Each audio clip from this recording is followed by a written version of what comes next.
ಕರ್ತನ ಘನವುಳ್ಳ ನಾಮಕ್ಕೆ ಆತನ ಮಗನಾದ ಯೇಸು ಕ್ರಿಸ್ತನ ಹೆಸರಿನಲ್ಲಿ ನಾನು ಆತನಿಗೆ ಸ್ತೋತ್ರ ಕೊಂಡಾಟಗಳನ್ನ ಸಲ್ಲಿಸ್ತೇನೆ. ಮತ್ತೊಂದು ಹೊಸ ದಿನದಲ್ಲಿ ದೇವರು ಮತ್ತೊಂದು ಅವಕಾಶವನ್ನ ಆತನ ಸಭೆಯ ಮುಂದೆ ನಿಂತು ಮಾತಾಡುವುದಕ್ಕೆ ಕೊಟ್ಟ ಕೃಪೆಗಾಗಿ ಆತನಿಗೆ ಸ್ತೋತ್ರ ಮಾಡ್ತೇನೆ. ಮಾತಾಡುವ ಆತನು ಆತನೇ ಆಗಿದ್ದಾನೆ. ನಾವೊಂದು ಸಾಧನವಾಗಿ ಆತನು ಕೊಟ್ಟಂಥ ವಾಕ್ಯಗಳನ್ನ, ಕೊಡುವಂಥ ಆಲೋಚನೆಗಳನ್ನ ನಿಮ್ಮ ಮುಂದೆ ವಿವರಿಸಿ ಹೇಳಲಿಕ್ಕೆ ನಾನು ಪ್ರಯಾಸ ಪಡುವಂಥವನಾಗಿದ್ದೇನೆ. ಮೊದಲನೇದಾಗಿ ಫಿಲಿಪ್ಪಿಯವರಿಗೆ ಬರೆದಂಥ 2ನೇ ಪತ್ರಿಕೆಯ 12 ಮತ್ತು 13ನೇ ವಚನವನ್ನ ನಾನು ನಿಮ್ಮ ಮುಂದೆ ಓದ್ತೇನೆ. ಅದರಲ್ಲಿ 12ನೇ ವಚನ ಹೀಗೆ ಹೇಳುವಂಥದ್ದಾಗಿದೆ: ಹೀಗಿರುವಲ್ಲಿ ನನ್ನ ಪ್ರಿಯರೇ, ನೀವು ನನ್ನ ಮಾತನ್ನು ಯಾವಾಗಲೂ ಕೇಳಿದಂತೆ ಈಗಲೂ ಕೇಳಿರಿ ಎಂಬುದಾಗಿ. ದೇವರ ವಾಕ್ಯ ವಿಶ್ವಾಸಿಗಳ ಜೀವಿತವನ್ನು ಯಾವಾಗಲೂ ಕ್ರಮಪಡಿಸುವಂಥ ಸಾಮರ್ಥ್ಯ ಉಳ್ಳದ್ದಾಗಿದ್ದು, ಪೌಲನು ವಿಶ್ವಾಸಿಗಳಿಗೆ ನನ್ನ ಮಾತನ್ನ ನೀವು ಯಾವಾಗಲೂ ಕೇಳುತ್ತಾ ಬಂದಿದ್ದೀರಿ, ಇಷ್ಟಕ್ಕೆ ನಿಲ್ಲಿಸಬೇಡಿ, ಮುಂದೆಯೂ ಕೂಡ ನೀವು ನನ್ನ ಮಾತುಗಳನ್ನ ಹೇಳ್ತಾನೇ ಇರಬೇಕೆಂಬುದಾಗಿ. ಯಾವಾಗಲೂ ಕೇಳಿದಂತೆ ಈಗಲೂ ಕೂಡ ಕೇಳಿರಿ ಎಂಬುದಾಗಿ. ಯಾಕಂದ್ರೆ ಇದುವರೆಗೂ ನಾವು ಎಷ್ಟರ ಮಟ್ಟಿಗೆ ನಮ್ಮ ಜೀವಿತದಲ್ಲಿ ದೇವರ ವಾಕ್ಯಕ್ಕೆ ಮನ್ನಣೆ ಕೊಟ್ಟಿದ್ದೇವೋ,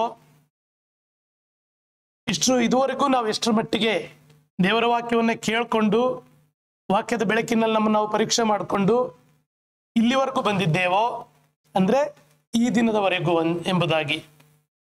ಅದೆಷ್ಟು ಪ್ರಾಮುಖ್ಯವೋ ಈ ದಿನದಿಂದ ಹಿಡಿದು ಮುಂದಿನ ನಮ್ಮ ಈ ಲೋಕದ ಜೀವಿತ ಕಾಲ ಪೂರ್ತಿಯಾಗಿ ಆತನಿಗೆ ಯೋಗ್ಯರಾಗಿ ನಡ್ಕೊಳ್ಳುವಂಥದ್ದು ದೇವರು ನಮ್ಮಿಂದ ಬಯಸುವಂಥ ಒಂದು ಕಾರ್ಯವಾಗಿದೆ. ಅದಕ್ಕಾಗಿ ದೇವರು ಇದುವರೆಗೂ ನನ್ನ ವಾಕ್ಯವನ್ನು ಕೇಳಿದಂಥ ನೀವುಗಳು ಇನ್ನು ಮುಂದೆಯೂ ಕೂಡ ಇದೇ ರೀತಿಯಾಗಿ ನನ್ನ ಮಾತುಗಳನ್ನ ಕೇಳ್ತಾ ಬನ್ರಿ ಎಂಬುದಾಗಿ. ಪೌಲನು ಏಷ್ಯಾ ಖಂಡದ ಅನೇಕ ಭಾಗಗಳಲ್ಲಿ ಸುವಾರ್ತೆಯನ್ನ ಸಾರುವವನಾಗಿದ್ದು, ಅಲ್ಲಲ್ಲಿ ಅನೇಕ ಸಭೆಗಳನ್ನ ಸ್ಥಾಪಿಸ್ತಾ ಬಂದನು.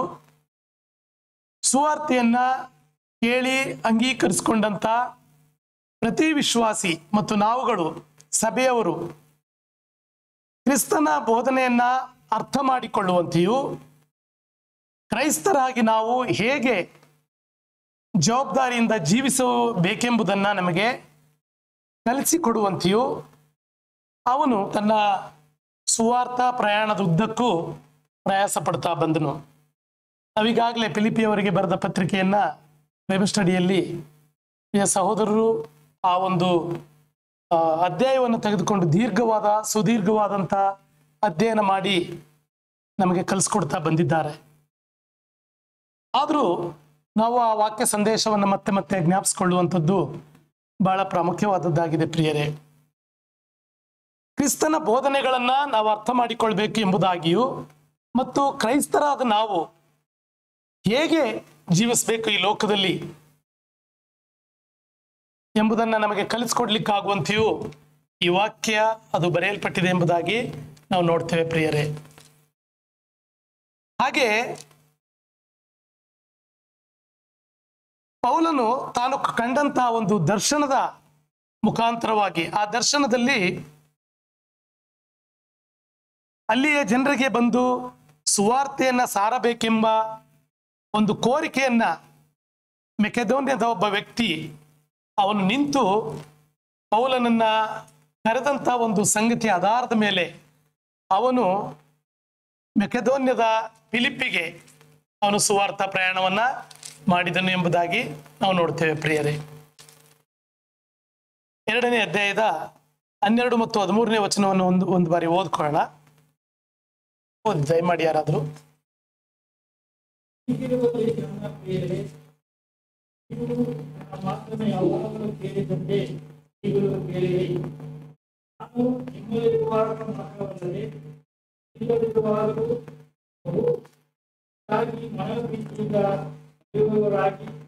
ನಿಮ್ಮ ರಕ್ಷಣೆಯನ್ನು ಯಾಕಂದರೆ ದೇವರೇ ನೆರವೇರಿಸಬೇಕೆಂದು ನಿಮ್ಮಲ್ಲಿ ಉದ್ದೇಶವನ್ನು ತಾನೇ.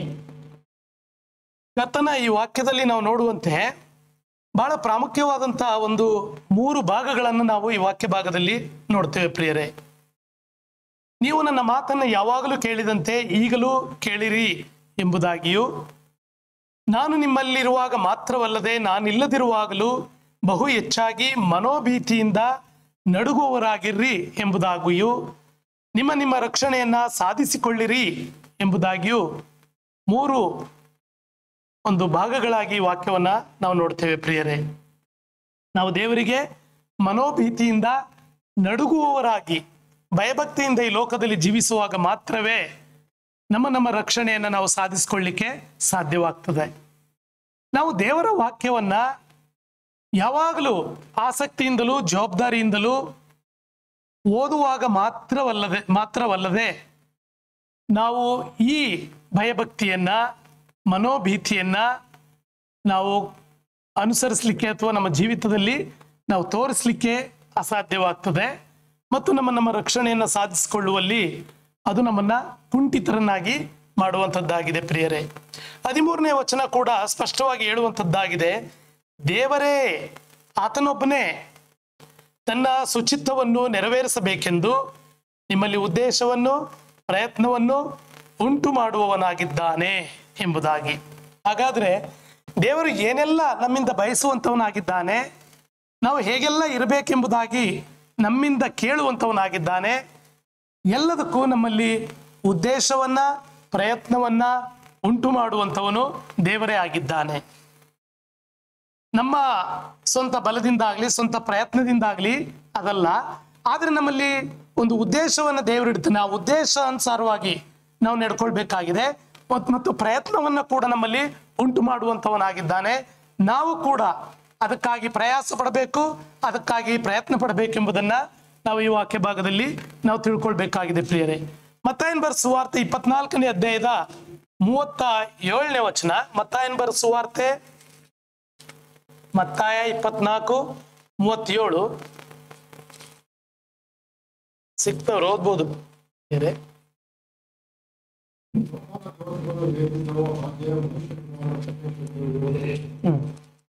ನೋಹನ ದಿವಸಗಳು ಹೇಗಿದ್ದವೋ ಹಾಗೆ ಮನುಷ್ಯ ಕುಮಾರನ ದಿನಗಳು ಕೂಡ ಇರ್ತವೆ ಎಂಬುದಾಗಿ. ಇಲ್ಲಿ ನಾವು ನೋಡಿದ ಹಾಗೆ ನೋಹನ ದಿನಗಳಲ್ಲಿ ಹೇಗೆಲ್ಲ ಇತ್ತು ಆ ರೀತಿಯಾಗಿ ಈ ದಿನಮಾನಗಳಲ್ಲಿಯೂ ಮನುಷ್ಯ ಕುಮಾರನ ಈ ದಿನಗಳಲ್ಲಿಯೂ ಇರುವಂಥದ್ದಾಗಿರ್ತದೆ ಎಂಬುದಾಗಿ.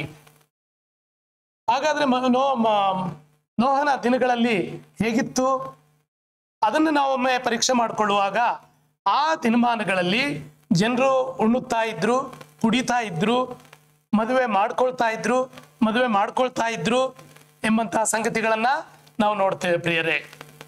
ನೋಹನ ದಿನಗಳಲ್ಲಿದ್ದಂತಹ ದಿನಗಳು ಹೇಗಿತ್ತು ಅಂತಂದ್ರೆ ಜನರು ಅರಾಜಕತೆಯಿಂದ ಜೀವಿಸ್ತಾ ಇದ್ರು, ಜನರು ಸ್ವೇಚ್ಛೆಯಿಂದ ನಡ್ಕೊಳ್ತಾ ಇದ್ರು, ಜನರು ತಮ್ಮ ಇಷ್ಟ ಬಂದ ಹಾಗೆ ಜೀವಿಸ್ತಾ ಇದ್ರು. ಅಲ್ಲಿ ದೇವಪುತ್ರರು ಮನುಷ್ಯ ಪುತ್ರಿಯರನ್ನ ನೋಡಿ ಮೋಹಿಸಿ ಅವರೊಂದಿಗೆ ಜೋಡಾಗಿ ನಡ್ಕೊಳ್ತಾ ಇದ್ರಿ ಎಂಬಂತಹ ಸಂಗತಿಗಳನ್ನ ನಾವು ನೋಡ್ತೇವೆ ಪ್ರಿಯರೇ. ಉಣ್ಣುವುದು ಕುಡಿಯುವುದು ದೇವರ ರಾಜ್ಯವಲ್ಲ. ದೇವರ ರಾಜ್ಯವಲ್ಲದ ಸಂಗತಿಗಳಿಗೆ ಜನರು ಹೆಚ್ಚಾಗಿ ಮನಸ್ಸು ಕೊಡ್ತಾ ಇದ್ರು ಎಂಬುದನ್ನು ನಾವು ಗಮನಿಸ್ಕೊಳ್ಬೇಕಾಗಿದೆ ಪ್ರಿಯರೇ. ನೋಹನ ದಿನಗಳಲ್ಲಿದ್ದಂಥ ದಿನಗಳು ಈಗಲೂ ಕೂಡ ಮನುಷ್ಯ ಕುಮಾರನ ಕಾಲದಲ್ಲಿಯೂ ಕೂಡ ಇರುವಂಥದ್ದಾಗಿದೆ ಎಂಬುದನ್ನ ನಾವು ಗಮನದಲ್ಲಿಟ್ಕೊಂಡು, ಹಾಗಾದ್ರೆ ಈ ದಿನಮಾನಗಳಲ್ಲಿ ನಾವು ಎಷ್ಟರ ಮಟ್ಟಿಗೆ ಎಚ್ಚರಿಕೆಯಿಂದ ಇರಬೇಕೆಂಬುದನ್ನ ನಾವು ಗಮನಿಸ್ಕೊಳ್ಬೇಕಾಗಿದೆ ಪ್ರಿಯರೇ. ಆ ದಿನಗಳಲ್ಲಿ ದೇವರು ತಾನು ಮನುಷ್ಯನನ್ನ ಈ ಭೂಮಿಯ ಮೇಲೆ ಉಂಟು ಮಾಡಿದ್ದಕ್ಕಾಗಿ ಪಶ್ಚಾತ್ತಾಪ ಪಟ್ಟನು, ತನ್ನ ಹೃದಯದಲ್ಲಿ ನೊಂದುಕೊಂಡನು ಎಂಬುದಾಗಿ ನಾವು ನೋಡ್ತೇವೆ. ನಾನು ಉಂಟು ಮಾಡಿದಂಥ ಎಲ್ಲಾ ಸಂಗತಿಗಳಿಗೆ ಅಂತ್ಯವನ್ನ ತೀರ್ಮಾನಿಸಿದ್ದೇನೆ, ಎಲ್ಲಾ ಸಂಗತಿಗಳಿಗೆ ಅಂತ್ಯವನ್ನ ತೀರ್ಮಾನ ಮಾಡಿದ್ದೇನೆ, ಎಲ್ಲ ಜೀವ ಜಂತುಗಳನ್ನ ನಾನು ಈ ಭೂಮಿಯ ಮೇಲಿನಿಂದ ಅಳಿಸಿ ಬಿಡ್ತೇನೆ ಎಂಬುದಾಗಿ. ಆತನ ಒಂದು ಮನಸ್ಸು ಎಷ್ಟು ನೊಂದಿರಬೇಕು ಪ್ರಿಯರೇ. ಅಂತ ಒಂದು ಕಠಿಣವಾದಂತಹ ನಿರ್ಧಾರವನ್ನ ದೇವರು ಮಾಡಬೇಕಾದ್ರೆ ಆತನ ಎಷ್ಟರ ಮಟ್ಟಿಗೆ ನೊಂದಿರ್ಬೋದು. ಆದ್ರೆ ನಾವು ಅಷ್ಟಕ್ಕೆ ನಿಲ್ಸೋದಲ್ಲ, ಅಂತಹ ದಿನಗಳು ಮನುಷ್ಯ ಕುಮಾರನ ಕಾಲದಲ್ಲಿಯೂ ಇರ್ತದೆ ಎಂಬುದಾಗಿ ಹೇಳುವಾಗ ನಮಗರಿವಿಲ್ಲದಂತೆ ಈ ಲೋಕದಲ್ಲಿದ್ದೇವೆ. ಈ ದಿನಮಾನಗಳಲ್ಲೂ ಕೂಡ ಅಂಥದ್ದೇ ದಿನಗಳನ್ನ ನಾವು ದಾಟಿ ಹೋಗ್ತಾ ಇದ್ದೇವೆ ಪ್ರಿಯರೇ. ಇಗ್ನೋರೆನ್ಸ್ ಅಂದ್ರೆ ಲೋಕದ ಕಡೆಗೆ ಗಮನ ಕೊಡ್ಲಿಕ್ಕಾಗದಂತ ಪರಿಸ್ಥಿತಿಯಲ್ಲಿ ನಮ್ಮಿಷ್ಟ ಬಂದ ಹಾಗೆ, ಇದೊಂಥರ ಹೇಗೆ ಅಂದ್ರೆ ಲೋಕದಲ್ಲಿ ಒಂದ್ ಕಡೆ ಅನ್ಯಾಯ, ಅರಾಜಕತೆ, ಅಸ್ಥಿರತೆ, ಎಲ್ಲೆಲ್ಲಿ ನೋಡಿದ್ರು ವಂಚನೆ, ಮೋಸಗೊಳಿಸುವಂತಹ ಸಂಗತಿಗಳು ಲೋಕದಲ್ಲಿದೆ. ಇದೆಲ್ಲಕ್ಕಿಂತ ಮಿಗಿಲಾಗಿ ಇನ್ನೊಂದು ಭಯಂಕರವಾದಂತ ಒಂದು ವ್ಯಾಪ್ತಿ ಯಾವುದಂತಂದ್ರೆ ಅದು ನಮ್ಮ ವೈಯಕ್ತಿಕ ಜೀವನ. ಲೋಕದಲ್ಲಿ ಏನೆಲ್ಲ ಇದೆ ಅದೆಲ್ಲವೂ ಕೂಡ, ಲೋಕದಲ್ಲಿರುವಂತ ಎಲ್ಲಾ ಸಂಗತಿಗಳು ಕೂಡ ಒಂದು ವೇಳೆ ಅದು ದೇವರ ಭಯಭಕ್ತಿಯಿಂದ ನಮ್ಮನ್ನ ಅಗಲಿಸುವಂತಹ ಸಂಗತಿಗಳು, ಅದು ಲೋಕದಲ್ಲಿದ್ರೆ ಏನು ತೊಂದರೆ ಇಲ್ಲ ಅಂತ ಇಟ್ಕೊಳ್ಳೋಣ. ಆದ್ರೆ ನಮ್ಮ ವೈಯಕ್ತಿಕ ಜೀವಿತ ಹೇಗಿದೆ, ನಮ್ಮ ವೈಯಕ್ತಿಕ ಜೀವಿತವನ್ನ ಅದು ಆವರಿಸಿಕೊಂಡಿರೋದ್ರಿಂದ ಕರ್ತನು ಒಂದು ಮಾತು ಹೇಳ್ತಾನೆ, ಇಹಲೋಕಾಧಿಪತಿ ಬರ್ತಾನೆ, ಇಹಲೋಕಾಧಿಪತಿ ಬರ್ತಾ ಇದ್ದಾನೆ. ಆದ್ರೆ ಆತನಿಗೆ ಸಂಬಂಧಪಟ್ಟಂತ ಯಾವುದೇ ಸಂಗತಿ ನನ್ನಲ್ಲಿ ಇಲ್ಲ ಎಂಬುದಾಗಿ, ಲೋಕದ ಸಂಗತಿಗಳು, ಸೈತಾನಿಗೆ ಸಂಬಂಧಪಟ್ಟ ಸಂಗತಿಗಳು, ಸೈತಾನನನ್ನ ಮೆಚ್ಚಿಸುವಂತಹ ಸಂಗತಿಗಳು ಅಥವಾ ಇಹಲೋಕದ ಸಂಗತಿಗಳು ಯಾವುದೂ ನಮ್ಮಲ್ಲಿ ಇಲ್ಲದೆ ಹೋದ್ರೆ ಅಲ್ಲಿ ದೇವರ ವಾಕ್ಯಕ್ಕೆ ನಾವು ನಮ್ರತೆಯಿಂದ ಎಡೆಗೊಡಬೇಕು ಪ್ರಿಯರೇ. ದೇವರ ವಾಕ್ಯಕ್ಕೆ, ದೇವರ ಮಾತುಗಳಿಗೆ, ದೇವರ ಚಿತ್ತಕ್ಕೆ ನಾವು ನಮ್ರತೆಯಿಂದ ಎಡೆಗೊಡುವಾಗ ಮಾತ್ರವೇ ನಾವು ಇಹಲೋಕಾಧಿಪತಿಯ ವಂಚನೆಗಳಿಗೆ ಸಿಕ್ಕದಂತೆ ಈ ಲೋಕದಲ್ಲಿ ನಾವು ಜೀವಿಸ್ಲಿಕ್ಕೆ ಸಾಧ್ಯವಾಗ್ತದೆ ಪ್ರಿಯರೇ. ನಾವು ನಮ್ಮ ವಾಕ್ಯ ಸಂದೇಶಕ್ಕೆ ನಾವು ಬರುವಾಗ ಫಿಲಿಪ್ಪಿ 12:12 ಹೀಗೆ ನಾವು ಓದ್ತಾ ಬಂದು, ಈಗಿರಲು ಪ್ರಿಯರೇ ನೀವು ನನ್ನ ಮಾತನ್ನು ಯಾವಾಗಲೂ ಕೇಳಿದಂತೆ ಈಗಲೂ ಕೇಳಿರಿ ಎಂಬುದಾಗಿ. ಅಪೊಸ್ತಲನಾದ ಪೌಲನು ತನ್ನ ಮೂಲಕ ದೇವರು ಪ್ರಕಟಿಸಿದ ಸತ್ಯಕ್ಕೆ ನೀವು ಇದುವರೆಗೂ ಹೇಗೆ ವಿಧೇಯರಾಗಿ ಬಂದ್ರೋ ಅದೇ ರೀತಿಯಾಗಿ ಇನ್ನು ಮುಂದೆಯೂ ಕೂಡ ವಿಧೇಯರಾಗಿರಬೇಕು ಎಂಬುದನ್ನ ಬಯಸುವಂತವನಾಗಿದ್ದಾನೆ. ಅದಕ್ಕಾಗಿ ನಮ್ಮನ್ನ ಕರೆಯುವಂತವನಾಗಿದ್ದಾನೆ, ಪ್ರೀತಿಯಿಂದ ಕರೆಯುವಂತವನಾಗಿದ್ದಾನೆ. ಇಬ್ರಿಯ 5:5 ಅಧ್ಯಾಯ 8ನೇ ವಚನದಲ್ಲಿ ಹೀಗೆ ಓದ್ತೇವೆ, ಹೀಗೆ ಆತನು ಮಗನಾಗಿದ್ರೂ ಕೂಡ ಅನುಭವಿಸಿದ ಬಾಧೆಗಳಿಂದಲೇ ವಿಧೇಯತೆಯನ್ನ ಕಲಿತುಕೊಂಡನು ಎಂಬುದಾಗಿ. ನಾವು ವಾಕ್ಯಕ್ಕೆ ಅನುಸಾರವಾಗಿ ನಡ್ಕೊಳ್ಳೋದು ಅಂತಂದ್ರೆ ದೇವರ ಚಿತ್ತಕ್ಕನುಸಾರವಾಗಿ ನಡ್ಕೊಳ್ಳುವಂಥದ್ದು ಎಂಬುದಾಗಿ ಅರ್ಥ. ಇದು ನಮ್ಮ ಕರ್ತನಾದ ಯೇಸು ಕ್ರಿಸ್ತನ ಗುಣ ಸ್ವಭಾವವಾಗಿದೆ. ನಾವು ಕರ್ತನಾದ ಯೇಸು ಕ್ರಿಸ್ತನ ಆತನನ್ನ ಹಿಂಬಾಲಿಸಿ ನಡೆಯುವಾಗ ಮಾತ್ರವೇ ವಾಕ್ಯಕ್ಕೆ ಮನ್ನಣೆ ಕೊಡ್ಲಿಕ್ಕೆ ಸಾಧ್ಯವಾಗ್ತದೆ ಪ್ರಿಯರೇ. ಆತನು ಮಗನಾಗಿದ್ರೂ ಕೂಡ ಬಾಧೆಗಳ ಮೂಲಕವಾಗಿ ಆತನು ವಿಧೇಯತೆಯನ್ನ ಕಲಿತುಕೊಂಡನು, ಅನುಭವಿಸಿದ ಬಾಧೆಗಳ ಮೂಲಕವಾಗಿ ವಿಧೇಯತೆಯನ್ನ ಕಲಿತುಕೊಂಡನು. ನಾವು ಕೂಡ ಕರ್ತನ ಸ್ವಭಾವಗಳಾದಂಥ ದೀನತೆ ಮತ್ತು ವಿಧೇಯತೆ ಎಂಬಂತ ಈ ಗುಣ ಸ್ವಭಾವಗಳನ್ನ ನಾವು ಅನುಸರಿಸಿ ನಡ್ಕೊಳ್ಳುವಂಥವ್ರು ನಾವು ಆಗಿರ್ಬೇಕೆಂಬುದಾಗಿ. ದೀನತೆ ನಮ್ಮನ್ನು ನಾವು ತಗ್ಗಿಸಿಕೊಳ್ಳುವಂಥದ್ದು ಮತ್ತು ವಿಧೇಯತೆ ದೇವರು ಏನ್ ಬಯಸ್ತಾನೋ ಅದರಂತೆ ನಾವು ನಡ್ಕೊಳ್ಳುವಂಥದ್ದು ಬಹಳ ಪ್ರಾಮುಖ್ಯವಾದಂಥ ಸಂಗತಿಗಳಾಗಿದೆ ಪ್ರಿಯರೇ. ಆತನು ದೀನತೆ ಮತ್ತು ವಿಧೇಯತೆಗೆ ಆತನೊಬ್ಬನೇ ಮಾದರಿಯಾಗಿದ್ದಾನೆ. ಆದ್ರಿಂದ ದೀನತೆ ಮತ್ತು ವಿಧೇಯತೆಯನ್ನ ನಮ್ಮ ಜೀವಿತದಲ್ಲಿ ಅಳವಡಿಸಿಕೊಳ್ಳೋದ್ರ ಮೂಲಕ, ಆತನನ್ನ ನಾವು ಅನುಸರಿಸಿ ನಡ್ಕೊಳ್ಳೋದ್ರ ಮೂಲಕ ದೀನರಾಗಿ ಮತ್ತು ವಿಧೇಯರಾಗಿ ನಾವು ಈ ಲೋಕದಲ್ಲಿ ಜೀವಿಸಲಿಕ್ಕೆ ಸಾಧ್ಯವಾಗ್ತದೆ ಪ್ರಿಯರೇ. ಈ ವಾಕ್ಯ ಭಾಗದಲ್ಲಿ ನಾವು ಪ್ರತಿಯೊಬ್ಬರು ದೇವರಿಗೆ ಅಧೀನರಾಗಿರಬೇಕು, ದೇವರ ವಾಕ್ಯಕ್ಕೆ ವಿಧೇಯರಾಗಿರ್ಬೇಕೆಂಬುದನ್ನು ಸ್ಪಷ್ಟವಾಗಿ ನಮಗೆ ಎಚ್ಚರಿಸ್ತದೆ ಪ್ರಿಯರೇ. ದೇವರಿಗೆ ಅಧೀನರಾಗಿರಬೇಕು ಮತ್ತು ದೇವರ ವಾಕ್ಯಕ್ಕೆ ವಿಧೇಯರಾಗಿರ್ಬೇಕೆಂಬಂತ ಸಂಗತಿಯನ್ನ ಅದು ನಮಗೆ ತಿಳಿಸ್ತದೆ ಪ್ರಿಯರೇ. ರೋಮಾಪುರದವ್ರಿಗೆ ಬರೆದ ಪತ್ರಿಕೆ 6ನೇ ಅಧ್ಯಾಯದ 17ನೇ ವಚನದಲ್ಲಿ ಹೀಗೆ ಓದ್ತೇವೆ, ಆದರೆ ಮುಂಚೆ ನೀವು ಪಾಪಕ್ಕೆ ದಾಸರಾಗಿದ್ದರೂ ನಿಮಗೆ ಕಲಿಸಲ್ಪಟ್ಟ ಬೋಧನೆಗೆ ನೀವು ಮನಪೂರ್ವಕವಾಗಿ ಅಧೀನರಾದದ್ದರಿಂದಲೂ ಪಾಪದಿಂದ ಬಿಡುಗಡೆಯನ್ನ ಹೊಂದಿ ಈಗ ನೀವು ನೀತಿಗೆ ದಾಸರಾದಿದ್ದರಿಂದಲೂ ದೇವರಿಗೆ ಸ್ತೋತ್ರವಾಗಲಿ ಎಂಬುದಾಗಿ. ರೋಮಾಪುರದವ್ರಿಗೆ ಬರೆದ 6ನೇ ಅಧ್ಯಾಯದ 17ನೇ ವಚನ ನೀವು ಹಿಂದೆ ಅಂದ್ರೆ ಮುಂಚೆ, ಈ ಕಾಲಕ್ಕಿಂತ ಮುಂಚೆ ಪಾಪಕ್ಕೆ ದಾಸರಾಗಿದ್ದವರು ಅಲ್ವಾ, ಪಾಪಕ್ಕೆ ಗುಲಾಮರಾಗಿದ್ದಂಥವರು, ದೇವರಿಗೆ ವೈರಿಗಳಾಗಿದ್ದಂಥವರು. ಈಗ ನೀವು ಕರೆಯಲ್ಪಟ್ಟವರಾಗಿ ಕರ್ತನ ಬೋಧನೆಗೆ ನೀವು ಮನಪೂರ್ವಕವಾಗಿ ಅಧೀನರಾದದ್ದರಿಂದ, ಇದೊಂಥರ ನಮ್ಮಲ್ಲಾದಂಥ ನಂಬಿಕೆಯನ್ನ ಹುಟ್ಟಿಸುವಂಥ, ಪೂರೈಸುವಂಥ ಆತನ ಕಾರ್ಯಗಳು ನಮ್ಮ ಜೀವಿತದಲ್ಲಿ ನೆರವೇರಿದ್ದರಿಂದ, ನೀವೀಗ ಮನಪೂರ್ವಕವಾಗಿ ದೇವರ ವಾಕ್ಯಕ್ಕೆ ಅಧೀನರಾದದ್ದರಿಂದ, ಪಾಪದಿಂದ ಬಿಡುಗಡೆಯನ್ನು ಹೊಂದಿ ನೀತಿಗೆ ದಾಸರಾದದ್ದರಿಂದ ದೇವರಿಗೆ ಸ್ತೋತ್ರವಾಗಲಿ. ಸೊ ದೇವರ ವಾಕ್ಯಕ್ಕೆ ನಾವು ವಿಧೇಯರಾಗಿ ನಡ್ಕೊಳ್ಳುವಾಗ, ದೇವರ ಚಿತ್ತಕ್ಕೆ ಅಧೀನರಾಗಿ ನಡ್ಕೊಳ್ಳುವಾಗ ಪಾಪದಿಂದ ಬಿಡುಗಡೆ ನಮಗುಂಟಾಗ್ತದೆ ಪ್ರಿಯರೇ. ನೀತಿಗೆ ನಾವು ದಾಸರಾಗುವಂಥವರಾಗಿದ್ದೇವೆ. ಆ ಮೂಲಕ ನಾವು ದೇವರಿಗೆ ಅಧೀನರಾಗಿಯೂ ದೇವರ ವಾಕ್ಯಕ್ಕೆ ವಿಧೇಯರಾಗಿಯೂ ನಾವು ನಡ್ಕೊಳ್ಳಿಕ್ಕೆ ಸಾಧ್ಯವಾಗ್ತದೆ ಪ್ರಿಯರೇ. ಸೊ ದೇವರ ವಾಕ್ಯಕ್ಕೆ ನಾವು ಸಂಪೂರ್ಣ ವಿಧೇಯರಾಗಬೇಕೆಂಬುದಾಗಿ ಈ ಮೊದಲನೇ ನಾವು ಓದಿದಂಥ ವಾಕ್ಯ ಭಾಗದ 3 ಭಾಗಗಳಲ್ಲಿ ಮೊದಲನೇ ಒಂದು ವಾಕ್ಯ ಭಾಗ ಈ ರೀತಿಯಾಗಿ ನಮ್ಗೆ ಹೇಳ್ತದೆ. 1 ಪೇತ್ರ 1ನೇ ಅಧ್ಯಾಯದ 22ನೇ ವಚನದಲ್ಲಿ ನಾವು ನೋಡ್ತೇವೆ. 1 ಪೇತ್ರ 1ನೇ ಅಧ್ಯಾಯದ 22ನೇ ವಚನದಲ್ಲಿ,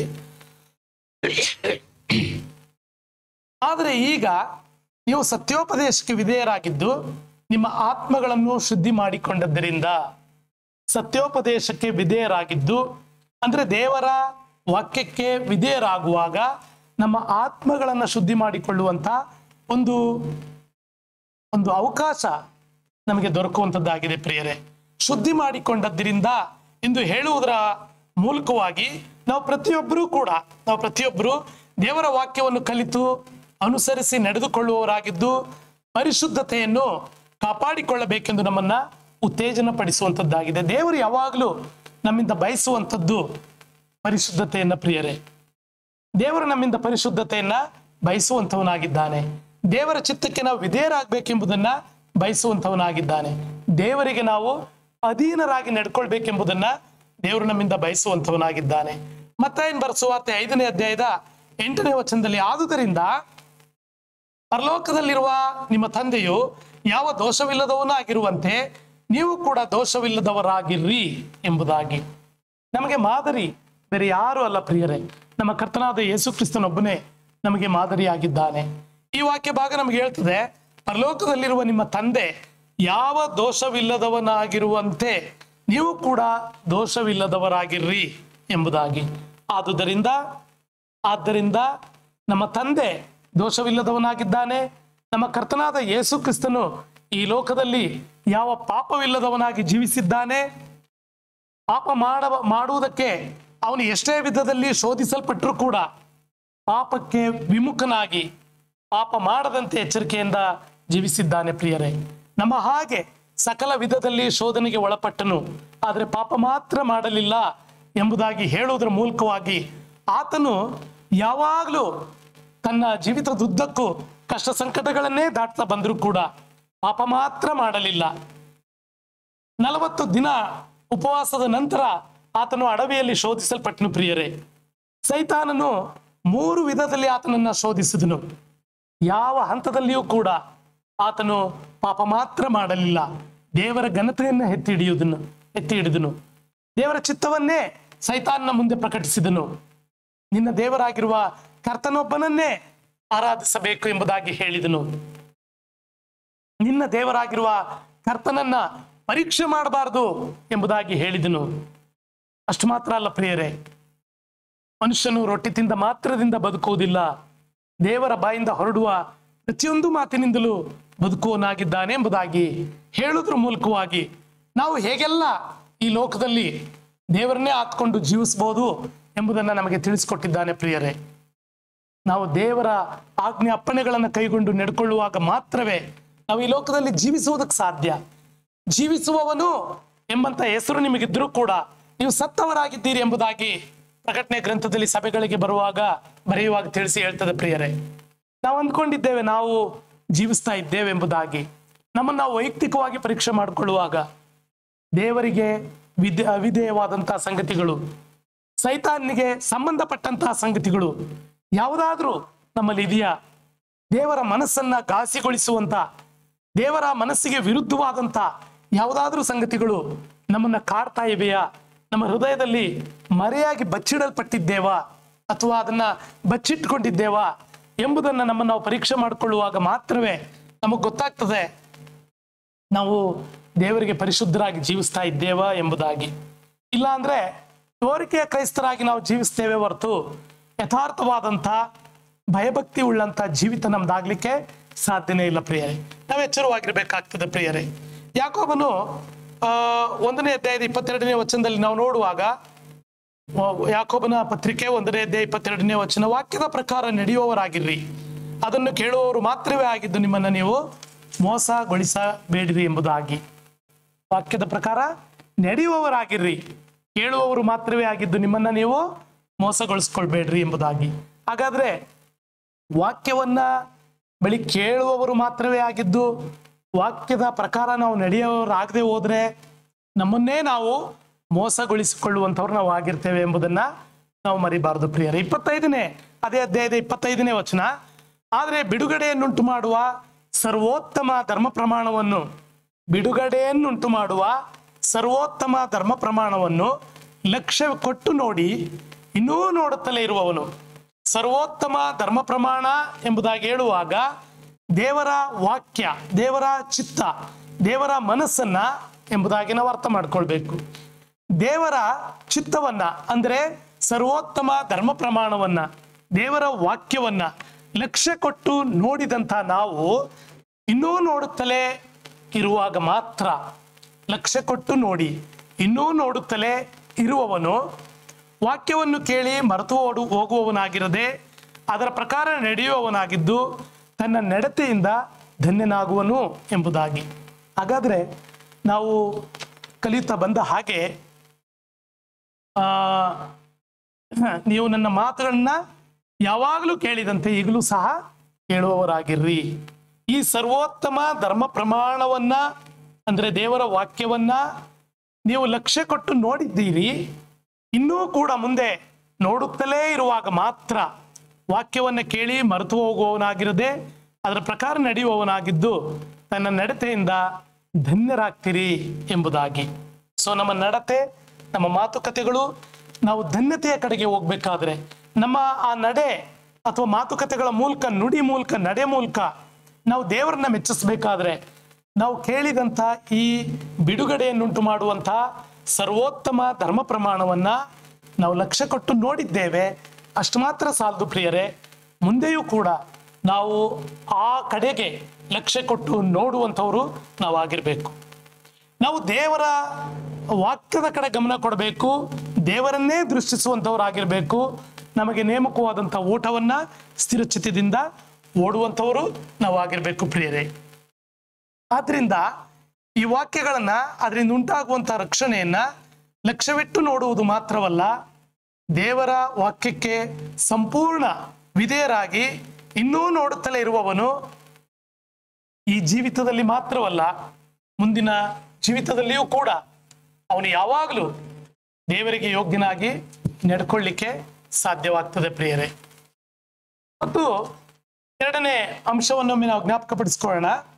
ಎರಡನೇ ಅಂಶ ಫಿಲಿಪ್ಪಿ ಅವರಿಗೆ ಬರೆದ 2ನೇ ಅಧ್ಯಾಯದ 12ನೇ ವಚನದ 2ನೇ ಭಾಗ, ನಾನು ನಿಮ್ಮಲ್ಲಿರುವಾಗ ಮಾತ್ರವಲ್ಲದೆ ನಾನಿಲ್ಲದಿರುವಾಗಲೂ ಬಹು ಹೆಚ್ಚಾಗಿ ಮನೋಭೀತಿಯಿಂದ ನಡುಗುವವರಾಗಿ ಇರಬೇಕೆಂಬುದಾಗಿ.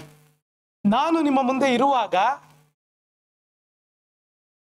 ನಾನಿದ್ದೇನೆ ಅನ್ನುವಂಥ ಒಂದು ವೇಳೆ ಆ ಭಯದಿಂದ ನೀವು ಮನೋಭೀತಿಯಿಂದ ಇರಬಹುದು, ಅಥವಾ ಭಯಪಡುವವನ ಹಾಗೆ ಒಂದು ಸೋಗು ಹಾಕಿಕೊಂಡು ಇರಬಹುದು ಪ್ರಿಯರೇ.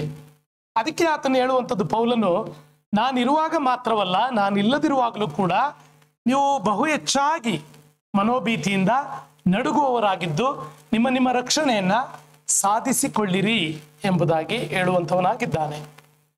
ನಾನಿಲ್ಲಿರುವಾಗ ಮಾತ್ರವಲ್ಲ ಎಂಬುದಾಗಿ ಹೇಳುವಾಗ ಒಂದು ವೇಳೆ ಕುಟುಂಬದಲ್ಲಿ ಆಗಲಿ, ಸಭೆಯಲ್ಲಿ ಆಗಲಿ, ನಮ್ಮ ಕೆಲಸ ಕಾರ್ಯಗಳನ್ನು ಮಾಡುವಂಥ ಸ್ಥಳದಲ್ಲಿ ಆಗಲಿ, ಅಥವಾ ಲೋಕದೊಂದಿಗೆ ವ್ಯವಹಾರ ಮಾಡುವಾಗಲೇ ಮಾತ್ರವೇ ಆಗಲಿ, ಎಲ್ಲೇ ಆದರೂ ಕೂಡ, ಈಗ ಕುಟುಂಬದಲ್ಲಿ ತಂದೆ ತಾಯಿಗಳಿದ್ದಾರೆ, ಮಕ್ಕಳು ಭಯಭಕ್ತಿಯಿಂದ ಇರ್ತಾರೆ, ಮಕ್ಕಳು ನೋಡ್ತಾರೆ, ತಂದೆ ತಾಯಿಗಳು ಭಯಭಕ್ತಿಯಿಂದ ಇರ್ತಾರೆ, ಅಥವಾ ನಮ್ಮನ್ನ ಗಮನಿಸುವಂಥವ್ರು ಇರ್ತಾರೆ. ಅದರಿಂದ ನಮ್ಮಲ್ಲಿ ಒಂದು ವೇಳೆ ತಪ್ಪುಗಳನ್ನ ಮಾಡಲಿಕ್ಕೆ ಅಥವಾ ನಮ್ಮಿಷ್ಟ ಬಂದ ಹಾಗೆ ನಡ್ಕೊಳ್ಳೋದಕ್ಕೆ ಒಂದು ವೇಳೆ ಅವಕಾಶವಿಲ್ಲದವರಾಗಿ ನಾವು ಭಯಭಕ್ತಿಯ ಸೋಗನ್ನ ಹಾಕ್ಕೊಂಡು ಜೀವಿಸ್ಬೋದು ಪ್ರಿಯರೇ. ಸಭೆಗೆ ಬರುವಾಗಲೂ ಅಷ್ಟೇ, ಸಭೆಯವರಿದ್ದಾರೆ, ಸೇವಕರಿದ್ದಾರೆ, ಸಭೆಯ ದೇವಜನರಿದ್ದಾರೆ ಅನ್ನುವಂಥ ಆ ಒಂದು ಸಂದರ್ಭ ಒಂದು ವೇಳೆ ನಮ್ಮನ್ನ ಒಂದು ಸ್ವಲ್ಪ ಹೊತ್ತು ನಾವು ನಮ್ಮ ಲೋಕದ ಇಚ್ಛೆಗಳಿಗೆ ಕಡಿವಾಣ ಹಾಕ್ಕೊಂಡು ಭಯಭಕ್ತಿಯಿಂದ ಇರುವವರ ಹಾಗೆ ಸ್ವಲ್ಪ ಹೊತ್ತು ಕೂತಿದ್ದು ಹೋಗ್ಬೋದು ಪ್ರಿಯರೇ. ಕೆಲಸ ಮಾಡುವಂತಹ ಸ್ಥಳದಲ್ಲಿ ಕೂಡ ಅಲ್ವಾ, ಒಂದು ವೇಳೆ ಯಾರಾದ್ರೂ ನೋಡ್ತಾರೆ ಎಂಬಂತ ಕಾರಣಕ್ಕೆ ನಾವು ಭಯಭಕ್ತಿಯಿಂದ ಇರ್ಬೋದು ಪ್ರಿಯರೇ. ಆದ್ರೆ ದೇವರ ವಾಕ್ಯ ಪ್ರಬೋಧಿಸುವಂಥದ್ದೇನೆಂದ್ರೆ, ನಾನು ನಿಮ್ಮಲ್ಲಿರುವಾಗ ಮಾತ್ರವಲ್ಲ, ನಾನಿಲ್ಲದಿರುವಾಗಲೂ ಕೂಡ ಬಹು ಹೆಚ್ಚಾಗಿ ಮನೋಭೀತಿಯಿಂದ ನಡುಗುವವರಾಗಿರ್ರಿ ಎಂಬುದಾಗಿ, ಮತ್ತು ನಿಮ್ಮ ರಕ್ಷಣೆಯನ್ನ ಸಾಧಿಸಿಕೊಳ್ಳಿರಿ ಎಂಬುದಾಗಿ. ಬಹು ಹೆಚ್ಚಾಗಿ ನಾವು ದೇವರ ಮೇಲಿನ ಭಯಭಕ್ತಿಯಿಂದ, ಅಂದರೆ ಮನೋಭೀತಿಯಿಂದ, ಹೃದಯದಲ್ಲಿ ದೇವರ ಭಯ ನಮ್ಮಲ್ಲಿ ತುಂಬಿಕೊಂಡವರಾಗಿ ನಾವು ದೇವರಿಗೆ ಯೋಗ್ಯರಾಗಿ ನಡ್ಕೊಳ್ಳಿಕ್ಕೆ ಸಾಧ್ಯ ಪ್ರಿಯರೇ. ಹೃದಯದಲ್ಲಿ ದೇವರ ಭಯ ಇರಬೇಕು. ದೇವರ ಭಯ ಅದು ನಮ್ಮನ್ನ ಜ್ಞಾನಕ್ಕೆ ನಡೆಸ್ತದೆ, ದೇವರಿಗೆ ವಿರುದ್ಧವಾಗಿ ಪಾಪ ಮಾಡದಂತೆ ನಮ್ಮನ್ನ ಕಾಯ್ತದೆ ಪ್ರಿಯರೇ. ಮನುಷ್ಯನ ಭಯ ಉರುಳು ಎಂಬುದಾಗಿ ಹೇಳ್ತದೆ. ಮನುಷ್ಯನ ಭಯ ಉರುಳು, ಅದು ಬರೀ ಉರುಳಾಗಿ ನಮ್ಮನ್ನ ಕಾಡ್ತದೆ ಅಷ್ಟೇ. ಆದ್ರೆ ದೇವರ ಭಯ ಯಾರು ನೋಡ್ಲಿ, ಯಾರು ನೋಡದೆ ಇರ್ಲಿ, ಯಾರು ಕೇಳಲಿ, ಯಾರು ಕೇಳದೆ ಇರಲಿ, ನಾವು ದೇವರಿಗೆ ಯೋಗ್ಯರಾಗಿ ನಡ್ಕೊಳ್ಳಿಕ್ಕೆ ಸಾಧ್ಯವಾಗ್ತದೆ ಪ್ರಿಯರೇ. ಹೇಗಿದೆ ನಮ್ಮ ವೈಯಕ್ತಿಕ ಜೀವನ? ಯಾರು ನೋಡ್ತಾ ಇದ್ರು ಸರಿ, ಯಾರು ನೋಡದೆ ಇಲ್ಲದೆ ಇರುವಾಗ್ಲೂ ಸರಿ, ನಮ್ಮ ವೈಯಕ್ತಿಕ ಜೀವನ, ನಾವು ಒಬ್ಬಂಟಿಗರಾಗಿರುವಂತಹ ಜೀವನ ಹೇಗಿದೆ ಎಂಬುದನ್ನ ನಮ್ಮನ್ನು ನಾವು ಪರೀಕ್ಷೆ ಮಾಡ್ಕೊಳ್ಬೇಕಾಗಿದೆ ಪ್ರಿಯರೇ. ಕರ್ತನ ಜೊತೆ ಅನ್ಯೋನ್ಯತೆ ಅನ್ನೋದಾದ್ರೆ ಅದು ವೈಯಕ್ತಿಕ ಜೀವನ ಮಾತ್ರವೇ ಸಾಧ್ಯ ಪ್ರಿಯರೇ. ವೈಯಕ್ತಿಕ ಜೀವಿತದಲ್ಲಿ ನಾವು ಕರ್ತನ ಜೊತೆ ನಿಕಟವಾದ ಸಂಬಂಧವನ್ನ ಏರ್ಪಡಿಸಿಕೊಳ್ಳುವಾಗ ಮಾತ್ರವೇ, ಬಾಗಿಲು ಹಾಕೊಂಡು ನನ್ನ ಕರ್ತನೊಂದಿಗೆ ನಾನು ವೈಯಕ್ತಿಕವಾದಂತಹ ಸಂಬಂಧವನ್ನ ಏರ್ಪಡಿಸಿಕೊಳ್ಳುವಾಗ ಮಾತ್ರವೇ, ಆತನೊಂದಿಗೆ ಯಥಾರ್ಥವಾದಂತಹ ಪ್ರಾರ್ಥನಾ ಜೀವಿತವನ್ನ ನಾವು ಕಳೆಯುವಾಗ ಮಾತ್ರವೇ, ದೇವರಿಗೆ ಮಾತ್ರವೇ ನಮ್ಮ ಹೃದಯ ಯಥಾರ್ಥವಾಗಿ ಕಂಡು ಬರುವಾಗ ಮಾತ್ರವೇ ನಿಜವಾಗಿ ನಾವು ಬಾಗಿಲು ತೆರೆದು ಹೊರಗೆ ಬರುವಾಗ ಆ ಯಥಾರ್ಥವಾದಂತಹ ಹೃದಯ ಮನುಷ್ಯರ ಮುಂದೆಯೂ, ಸಭೆಯ ಮುಂದೆಯೂ, ಪ್ರಪಂಚದ ಮುಂದೆಯೂ ನಾವು ಯಥಾರ್ಥವಾಗಿರ್ಲಿಕ್ಕೆ ಅದು ಸಾಧ್ಯವಾಗ್ತದೆ ಪ್ರಿಯರೇ. ದೇವರೊಂದಿಗೆ ಕಳೆದಂತಹ ಮೋಶೆಯ ಮುಖ ಅದು ದರ್ಪಣ ಅಥವಾ ಏನದು ಯಾವಾಗಲೂ ಹೊಳೆಯುವಂತ ಒಂದು ಪ್ರಭಾವವನ್ನ ಅದು ಪಡ್ಕೊಂಡಿರ್ತಿತ್ತು ಪ್ರಿಯರೇ. ಮೋಶೆ ದೇವರೊಂದಿಗೆ ಮುಖಾಮುಖಿಯಾಗಿ ಮಾತಾಡ್ತಾ ಇದ್ದನು. ಅಲ್ಲಿಂದ ಹೊರಟು ಬಂದು ಅವನು ಇಸ್ರಾಯೇಲರ ಮುಂದೆ ದೇವರ ಸಂಗತಿಗಳನ್ನ, ದೇವರಲ್ಲಿನ ತಾನು ಕಂಡಂತ ಸಂಗತಿಗಳನ್ನ ಪ್ರಕಟಿಸುವಾಗ ಅವರು ಆತನ ಮುಖವನ್ನ ನೋಡುವುದಕ್ಕೆ ಭಯಪಟ್ಟರು ಪ್ರಿಯರೇ. ಆ ರೀತಿಯಾಗಿದೆಯಾ ನಮ್ಮ ಜೀವನ? ಆ ರೀತಿಯಾದಂತ ಒಂದು ಪ್ರಕಾಶ ಹೊಂದಿದಂತ ಜೀವನ ನಮ್ದಾಗಿದೆಯಾ? ನಮ್ಮನ್ನು ನಾವು ಪರೀಕ್ಷೆ ಮಾಡ್ಕೊಳ್ಬೇಕಾಗಿದೆ. ನಮ್ಮ ಸಭಾ ಜೀವನ, ನಮ್ಮ ಒಂದು ಉದ್ಯೋಗದ ಜೀವನ, ಸಮಾಜದಲ್ಲಿ ನಮ್ಮ ಕುಟುಂಬ, ನಮ್ಮ ಕೌಟುಂಬಿಕ ಜೀವನ ಎಲ್ಲವೂ ಕೂಡ ದೇವರಿಗೆ ಮೀಸಲಾಗಿ ಮೆಚ್ಚುಗೆಯಾಗಿ ಇರಬೇಕಾದ್ರೆ ಪ್ರಿಯರೇ, ನಮ್ಮ ವೈಯಕ್ತಿಕ ಜೀವನ ದೇವರೊಂದಿಗೆ ನಿಕಟವಾದಂಥ ಸಂಬಂಧದಲ್ಲಿ ಅದಿರಬೇಕು ಪ್ರಿಯರೇ. ಆತನೊಂದಿಗೆ ಅನ್ಯೋನ್ಯವಾಗಿ ನಾವು ಇರಬೇಕು ಪ್ರಿಯರೇ. ಕೀರ್ತನೆ 34:11 ಮತ್ತು 14ನೇ ವಚನದಲ್ಲಿ ನಾವು ನೋಡುವಾಗ 11-14, ನಾನು ಯೆಹೋವನ ಭಯವನ್ನ ನಿಮಗೆ ಕಲಿಸುವೆನು ಎಂಬುದಾಗಿ ಕೀರ್ತನೆಗಾರನು ಬರೆಯುತ್ತಾನೆ ಪ್ರಿಯರೇ. ಯೆಹೋವನ ಭಯವನ್ನ ನಾನು ನಿಮಗೆ ಕಲಿಸ್ತೇನೆ ಎಂಬುದಾಗಿ. ಏನದು ಯೆಹೋವನ ಭಯ? ದೇವರ ಭಯ ಅಂದ್ರೆ ಏನು ಎಂಬುದಾಗಿ ನಮ್ಮನ್ನು ನಾವು ಪರೀಕ್ಷೆ ಮಾಡಿಕೊಳ್ಳುವಾಗ, ಕೆಟ್ಟತನಕ್ಕೆ ಹೋಗದಂತೆ, ಅಂದ್ರೆ ಇದು ವೈಯಕ್ತಿಕ ಜೀವಿತಕ್ಕೆ ಸಂಬಂಧಪಟ್ಟಂತಹ ವಿಷಯಗಳು ಪ್ರಿಯರೇ. ಕೆಟ್ಟತನಕ್ಕೆ ಹೋಗದಂತೆ ನಾಲಿಗೆಯನ್ನ ಕಾದುಕೋ, ವಂಚನೆಯ ಮಾತುಗಳಿಗೆ ಬಿಡದೆ ತುಟಿಗಳನ್ನ ಇಟ್ಟುಕೋ ಎಂಬುದಾಗಿ. ವಂಚನೆಯ ಮಾತುಗಳು, ವಂಚನೆ ಎಂಬುದಾಗಿ ನಾವು ನೋಡುವಾಗ ಅದು ಹೃದಯದಲ್ಲಿ ಬರುವಂತಹ ಆಲೋಚನೆಗಳು ಪ್ರಿಯರೇ. ದೇವರಿಗೆ ವಿರುದ್ಧವಾಗಿ, ದೇವಜನರಿಗೆ ವಿರುದ್ಧವಾಗಿ, ಸಭೆಗೆ ವಿರುದ್ಧವಾಗಿ ಬರುವಂತಹ ವಂಚನೆ. ವಂಚನೆ ಅಂದ್ರೇನೆ ಅದು ದೇವರಿಗೆ ವಿರುದ್ಧವಾದಂತಹ ಸಂಗತಿಗಳು. ಈ ವಾಕ್ಯ ಭಾಗದಲ್ಲಿ ಬರೆದಿರುವಾಗ ಆ ಹೃದಯದಲ್ಲಿ ಉಂಟಾಗುವಂತ ದುರಾಲೋಚನೆಗಳು ಮಾತಾಗಿ ಎಂಬುದಾಗಿ.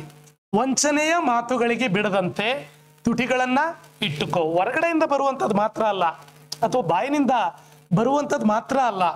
ಬಾಯಿನಿಂದ ಏನ್ ಬರ್ತದೆ? ನಮ್ಮ ಹೃದಯದಲ್ಲಿ ಇರುವಂಥದ್ದೇ ಬಾಯಿಂದ ಬರುವಂಥದ್ದಾಗಿರ್ತದೆ ಪ್ರಿಯರೇ. ಆದ್ರಿಂದ ವಂಚನೆಯ ಮಾತುಗಳಿಗೆ ಬಿಡದಂತೆ ತುಟಿಗಳನ್ನ ಇಟ್ಟುಕೋ, ಕಾದುಕೋ ಎಂಬುದಾಗಿ. ಮತ್ತು ಕೆಟ್ಟತನಕ್ಕೆ ಹೋಗದಂತೆ. ಹೋಗುವುದು ಬೇರೆ, ಆದ್ರೆ ಕೆಟ್ಟತನ ಎಲ್ಲಿ ಬರ್ತದೆ ಪ್ರಿಯರೇ? ಕೆಟ್ಟತನ ನಮ್ಮ ಮನಸ್ಸಿನ ಆಲೋಚನೆಗಳು, ನಮ್ಮ ಹೃದಯದಲ್ಲಿ ಉಂಟಾಗುವಂತಹ ಆಲೋಚನೆಗಳು. ಆ ಒಂದು ಕಡೆ ಆ ಹಣ್ಣನ್ನ ನೋಡುವಾಗ ಆಕೆಯ ಮನಸ್ಸಿನಲ್ಲಿ ಬಂದಂಥದ್ದೇನು?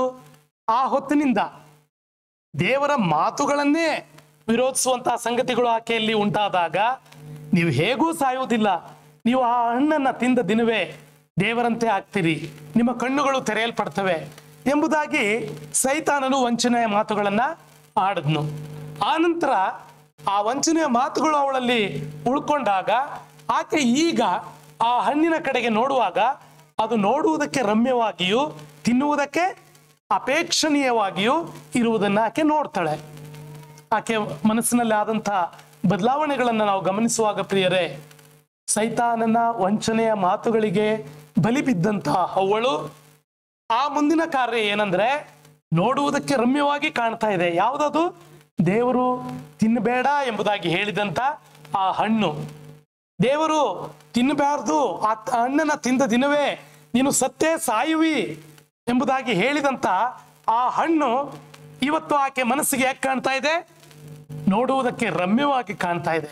ತಿನ್ನುವುದಕ್ಕೆ ಹೌದು ನಾನು ತಿನ್ಬೇಕಲ್ಲ, ಇದನ್ನ ನಾನು ಹೇಗಾದ್ರೂ ಇದನ್ನ ಪಡ್ಕೊಳ್ಬೇಕಲ್ಲ ಎಂಬಂತ ಒಂದು ದುರಾಲೋಚನೆ ಆಕೆಯನ್ನ ಕಾಡ್ತಾ ಇದೆ ಪ್ರಿಯರೇ. ಅಂತ ಆಲೋಚನೆಗಳಿಂದ ನಾವು ದೂರ ಇರಬೇಕಾದ್ರೆ ಪ್ರಿಯರೇ, ನಮ್ಮ ಮನಸ್ಸನ್ನು ನಾವು ಗಟ್ಟಿಯಾಗಿ ಕರ್ತನ ಭಯಭಕ್ತಿಯಲ್ಲಿ ನಾವು ಬೆಳೆಸ್ಕೊಳ್ಬೇಕು. ನಮ್ಮ ಮನಸ್ಸನ್ನ, ನಮ್ಮ ಹೃದಯವನ್ನ ದೇವರ ವಾಕ್ಯದಿಂದ ತುಂಬಿಸ್ಬೇಕು ಪ್ರಿಯರೇ. ಕೆಟ್ಟತನಕ್ಕೆ ಹೋಗದಂತೆ ನಾಲಿಗೆಯನ್ನ ಕಾದುಕೋ, ವಂಚನೆಯ ಮಾತುಗಳಿಗೆ ಬಿಡದೆ ತುಟಿಗಳನ್ನ ಇಟ್ಟುಕೋ ಎಂಬುದಾಗಿ. ಮತ್ತು ಕೆಟ್ಟದ್ದನ್ನ ಬಿಟ್ಟು ಒಳ್ಳೆಯದನ್ನೇ ಮಾಡು. ನಿನ್ನಲ್ಲಿ ಒಂದು ವೇಳೆ ಕೆಟ್ಟತನ ಉಂಟಾಗದಂತೆ ವೈಯಕ್ತಿಕ ಜೀವಿತವನ್ನ ಕಾಪಾಡ್ಕೋ. ದೇವರಿಗೆ ಭಯಭಕ್ತಿ ಮೊದಲನೇದಾಗಿ ವೈಯಕ್ತಿಕವಾಗಿರ್ಬೇಕು ಪ್ರಿಯರೇ. ಕೆಟ್ಟದ್ದನ್ನ ಬಿಟ್ಟು ಬಿಡಬೇಕು, ಒಳ್ಳೆಯದನ್ನೇ ಮಾಡಬೇಕೆಂಬುದಾಗಿ. ಸಮಾಧಾನವನ್ನ ಹಾರೈಸಿ ಅದಕ್ಕಾಗಿ ಪ್ರಯಾಸ ಪಡು ಎಂಬುದಾಗಿ. ಯೆಶಾಯನ ಗ್ರಂಥ 1ನೇ ಅಧ್ಯಾಯ 16ನೇ ವಚನದಲ್ಲಿ, ನಿಮ್ಮನ್ನು ತೊಳೆದುಕೊಳ್ಳಿರಿ, ಶುದ್ಧ ಮಾಡಿಕೊಳ್ಳಿರಿ, ನನ್ನ ಕಣ್ಣೆದುರಿನ ನಿಮ್ಮ ದುಷ್ಕೃತ್ಯಗಳನ್ನ ತೊಲಗಿಸಿರಿ, ದುರಾಚಾರವನ್ನ ಬಿಡಿರಿ, ಸದಾಚಾರವನ್ನ ಅಭ್ಯಾಸ ಮಾಡಿರಿ ಎಂಬುದಾಗಿ. ಕೀರ್ತನೆಗಳ ಗ್ರಂಥ 133 ಮತ್ತು 3ರಿಂದ 4ನೇ ವಚನ, ಕರ್ತನೇ ಯಾಹುವೆ, ನೀನು ಪಾಪಗಳನ್ನು ಎಣಿಸುವುದಾದರೆ ನಿನ್ನ ಮುಂದೆ ಯಾರು ನಿಂತಾರು? ನೀನು ಪಾಪಗಳನ್ನ ಕ್ಷಮಿಸುವವನಾದ್ದರಿಂದ ಮನುಷ್ಯನ ಭಯಭಕ್ತಿಗೆ ನೀನೇ ಪಾತ್ರನು ಎಂಬುದಾಗಿ. ದೇವರು ಎಂದೆಂದಿಗೂ ನಮ್ಮನ್ನು ತಳ್ಳಿಬಿಡುವವನಲ್ಲ, ನಮ್ಮಲ್ಲಿ ಯಾವಾಗಲೂ ತಪ್ಪು ಹುಡುಕುವವನಲ್ಲ. ಯಾವಾಗಲೂ ಆತನ ನಮ್ಮನ್ನ ಪ್ರೀತಿ ಮಾಡುವಂಥವನಾಗಿದ್ದಾನೆ, ಯಾವಾಗಲೂ ಆತನ ನಮ್ಮನ್ನ ಕ್ಷಮಿಸುವಂಥವನೇ ಆಗಿದ್ದಾನೆ. ನಮಗೆ ಭಯ ಬೇಡ. ಅಯ್ಯೋ ನಾನು ತಪ್ಪು ಮಾಡಿದ್ದೇನೆ, ನಾನು ದೋಷದಲ್ಲಿ ಬಿದ್ದಿದ್ದೇನೆ, ಸಭೆಗೆ ಹೋಗ್ಬೋದಾ, ಪ್ರಾರ್ಥನೆ ಮಾಡ್ಬೋದಾ, ನಾನು ಇವತ್ತು ಮೀಟಿಂಗ್ ಹೋಗ್ಬೋದಾ? ಯಾವುದೇ ಭಯ ಬೇಡ ಪ್ರಿಯರೇ. ದೇವರು ಯಾವಾಗಲೂ ಪ್ರೀತಿಸುವಂಥವನು, ದೇವರು ಯಾವಾಗಲೂ ಕ್ಷಮಿಸುವಂಥವನು. ನಾವು ಆತನ ಮುಂದೆ ಮೊಣಕಾಲೂರಬೇಕು.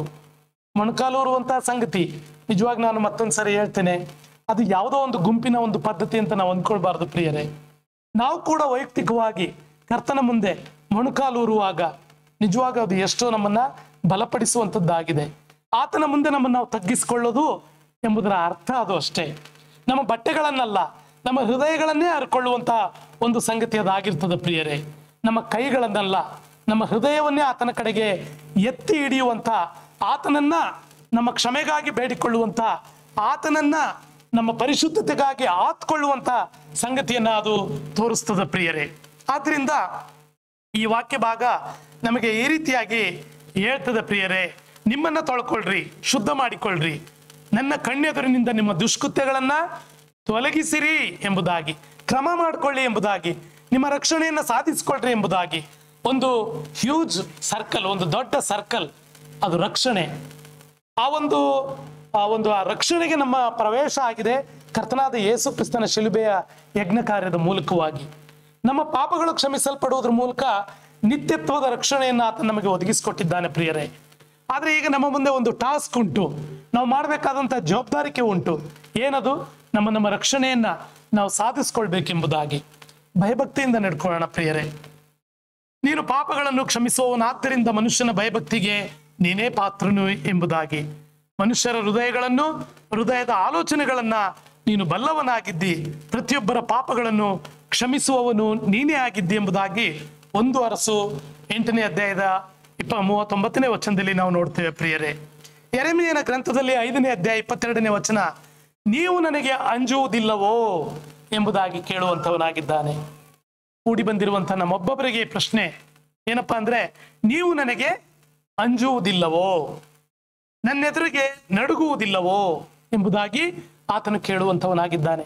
ಹಾಗಾದ್ರೆ ಏನಿದೆ ನಿಮ್ಮ ಧೈರ್ಯ? ಯಾವ ಧೈರ್ಯಕ್ಕಾಗಿ ನೀವು ಉದ್ದಟತನದಿಂದ ಹೋಗ್ತಾ ಇದ್ದೀರಾ? ಯಾವ ಧೈರ್ಯದಿಂದ ನಿಮ್ಮಿಷ್ಟ ಬಂದಾಗೆ ನಡೀತಾ ಇದ್ದೀರಾ? ಯಾವ ಧೈರ್ಯದಿಂದ ನೀವು ಲೋಕವನ್ನು ಹಿಂಬಾಲಿಸ್ತಾ ಇದ್ದೀರಾ? ಯಾವ ಧೈರ್ಯದಿಂದ ಒಂದು ವೇಳೆ ನೀವು ಕರ್ತನಿಗೆ ವಿರುದ್ಧವಾಗಿ ನಡೆಯುವಂತ ಮನಸ್ಸು ಮಾಡ್ತಾ ಇದ್ದೀರಾ? ನಿಮ್ಮ ಮನಸ್ಸಿನಲ್ಲಿ ನಿಮಗೆ ಇರುವಂತಹ ಧೈರ್ಯ ಏನು? ಸೈತಾನನು ಲೋಕವನ್ನೆಲ್ಲ ಕೊಡ್ತೇನೆ ಅಂತ ಹೇಳಿದಾನಲ್ಲ, ಆದ್ರಿಂದನ ಸೈತಾನನು ಒಂದು ವೇಳೆ ನೀವು ಹೇಗೂ ಸಾಯೋದಿಲ್ಲ ಎಂಬುದಾಗಿ ಒಂದು ದುರಾಲೋಚನೆಯನ್ನು ಕೊಟ್ಟಿದ್ದಾನಲ್ಲ, ಅದರಿಂದ ಏನಾದ್ರೂ ಪ್ರಭಾವಿತರಾಗಿದ್ದೀರಾ? ಅಲ್ವಾ? ನಮ್ಮನ್ನು ನಾವು ಪರೀಕ್ಷೆ ಮಾಡ್ಕೊಳ್ಬೇಕಾಗಿದೆ ಪ್ರಿಯರೇ. ನೀವು ನನಗೆ ಅಂಜುವುದಿಲ್ಲವೋ, ನೀವು ನನ್ನ ಎದುರಿಗೆ ನಡುಗುವುದಿಲ್ಲವೋ ಎಂಬುದಾಗಿ ಆತನು ಕೇಳುವಂಥವನಾಗಿದ್ದಾನೆ. ಇವತ್ತಿನ ಲೋಕದ ವಿದ್ಯಮಾನಗಳನ್ನ ನಾವು ಗಮನಿಸುವಾಗ ಪ್ರಿಯರೇ, ಎಲ್ಲಿದೆ ಸಮಾಧಾನ, ಎಲ್ಲಿದೆ ನೆಮ್ಮದಿ, ಎಲ್ಲಿದೆ ರಾಜಕೀಯದಲ್ಲಿ ಒಂದು ಒಂದು ಏನು ಒಂದು ನಿರ್ದಿಷ್ಟವಾದಂಥ ಒಂದು ನ್ಯಾಯ ನೀತಿ ಅಲ್ವಾ? ಲೋಕದ ಜನರು ಎಲ್ಲಾ ವಿಷಯಗಳಲ್ಲಿಯೂ ತಮ್ಮ ಮುಂದಿನ ಭವಿಷ್ಯತ್ತನ್ನ ಕುರಿತು ಅಸ್ಥಿರತೆ, ಅಭದ್ರತೆ ಮತ್ತು ಹೆದರಿಕೆಯಿಂದಲೇ ಜೀವನ ಮಾಡ್ತಾ ಇದ್ದಾರೆ ಪ್ರಿಯರೇ. ಲೋಕದ ಜನರು ಅಸ್ಥಿರತೆ, ಅಭದ್ರತೆ, ಹೆದರಿಕೆ, ಭಯ ಇವುಗಳಿಂದಲೇ ಜೀವನ ಮಾಡ್ತಾ ಇದ್ದಾರೆ ಪ್ರಿಯರೇ. ಆದರೆ ಸರ್ವಶಕ್ತನಾದ ದೇವರಿಗೆ ಭಯಪಡುವುದಕ್ಕೆ ನಿರಾಕರಿಸ್ತಾ ಇದ್ದಾರೆ. ಲೋಕದ ಎಲ್ಲಾ ಸಂಗತಿಗಳಿಗೆ ಎದುರ್ತಾ ಇದ್ದಾರೆ. ಏನು ನನ್ನ ಮುಂದಿನ ಭವಿಷ್ಯತ್ತು? ಹೇಗೆ ನನ್ನ ಮುಂದಿನ ಭವಿಷ್ಯತ್ತು? ನನ್ನ ಉದ್ಯೋಗದ ಕತೆ ಏನು? ನನ್ನ ಎಜುಕೇಶನ್ ಕತೆ ಏನು? ಮುಂದೆ ಈ ಎಲ್ಲ ಮುಗಿದ ಮೇಲೆ ನಾನು ಮುಂದೇನು ಮಾಡಬೇಕು ಎಂಬಂತ ಎಲ್ಲಾ ವಿಷಯದಲ್ಲೂ ಹೆದರಿಕೆಯಿಂದಲೇ ಜೀವನ ಮಾಡ್ತಾರೆ. ಆದರೆ ನಮ್ಮ ಮಾನ ಪ್ರಾಣಗಳು ಯಾರ ಕೈಯಲ್ಲಿದೆಯೋ ಆ ದೇವರನ್ನ ನೀನು ಬಿಟ್ಟು ಬಿಟ್ಟಿದ್ದಿ, ಆ ದೇವರಿಗೆ ನೀನು ಹೆದರ್ತಾ ಇಲ್ಲ ಎಂಬುದಾಗಿ ನಾವು ನೋಡ್ತೇವೆ ಪ್ರಿಯರೇ. ದಾನಿಯೇಲನ ಗ್ರಂಥ 5ನೇ ಅಧ್ಯಾಯ 23ನೇ ವಚನವನ್ನ ನೀವು ಓದ್ಕೊಳ್ಳಿ ಪ್ರಿಯರೇ, ದಯಮಾಡಿ ಓದಿ. ದಾನಿಯೇಲನ ಗ್ರಂಥ 5:23.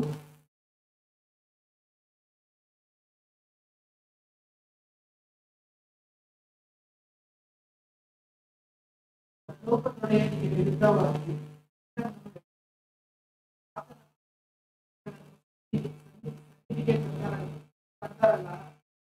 ನೀನು ನಿನ್ನ ರಾಜ್ಯದ ಮುಖಂಡರ ಮತ್ತು ಪತ್ನಿಯೋಪಪತ್ನಿಯರ ಸಂಗಡ ಅವುಗಳಲ್ಲಿ ದ್ರಾಕ್ಷಾರಸ, ಬೆಳ್ಳಿ ಬಂಗಾರ, ಕಬ್ಬಿಣ, ಮರಕಲ್ಲುಗಳ